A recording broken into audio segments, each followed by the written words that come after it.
ìyàwó oníjẹkújẹ taṣọ òṣòro. ìyàwó kitchen career ìyàwó today better than yesterday. wọ́n ní bẹ́ẹ̀ bá ti ń róúnjẹ jẹ ètò kù tán òdélé ẹlẹ́bàtú yẹ́rì ètè ikú ti ń powó ń pọ́npọ́.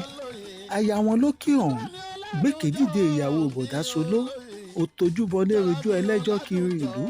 ìyáálé eléyìí ṣòfófó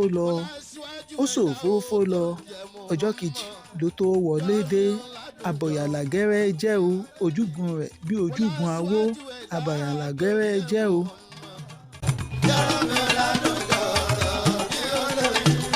má jẹ́ ṣe níṣòro mo bẹ̀ Ọlọ́run. gìgírísẹ̀ láti mú ìyàwó ẹlẹ́jọ́ wẹ́wẹ́. gìgírísẹ̀ ó ti jẹ mọ́lẹ̀ tán níbi tí wọ́n ti ń tọ́jú bọlé rojọ́ kiri. nǹkan mẹ́ta lẹ́ẹ̀fi mọ ìyàwó ẹlẹ́jọ́ wẹ́wẹ́. àkọ́kọ́ irú wọn kì í nítìjú tó fi jẹ́ pé bí wọ́n kàn lábùkù kò mọ̀ ní kàkún.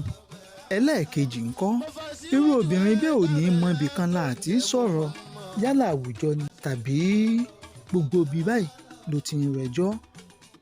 ẹlẹ́ẹ̀kẹta ìwẹ̀wẹ̀ tó fi dóbìnrin ẹlẹ́jọ́ mọ̀ ò ní pé gìgírísẹ̀ ó ti gbẹ tán tí ó ti jẹ mọ́lẹ̀ tán.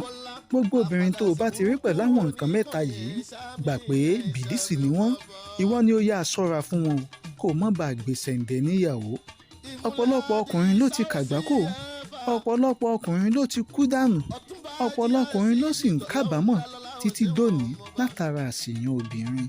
ẹ mọ́ sì mí gbọ́ o torí ìkòkò arólọ́rọ̀ lọ́kọláya nù lé o ẹnìkan kì í fọ́ kó mọ̀ àti pé bí ojú dárúdárú kì í ṣe tó sàlẹ̀ aró bẹ́ẹ̀ lójú alàgàtà kan náà kì í tó ṣẹlẹ̀ tí ń ṣẹlẹ̀ láàrin lọ́kọláya.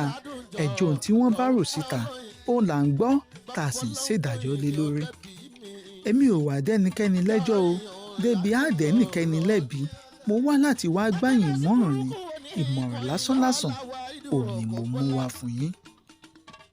tí bọ́lá ọ̀ débi ọkọ̀. kọ́mọdé ilé ó gbọ́ o kágbàgbà ilé náà ò tẹ́tí bẹ̀lẹ̀ jẹ́ kí gbogbo wa fiyè sí nǹkan tí mo fẹ́ sọ.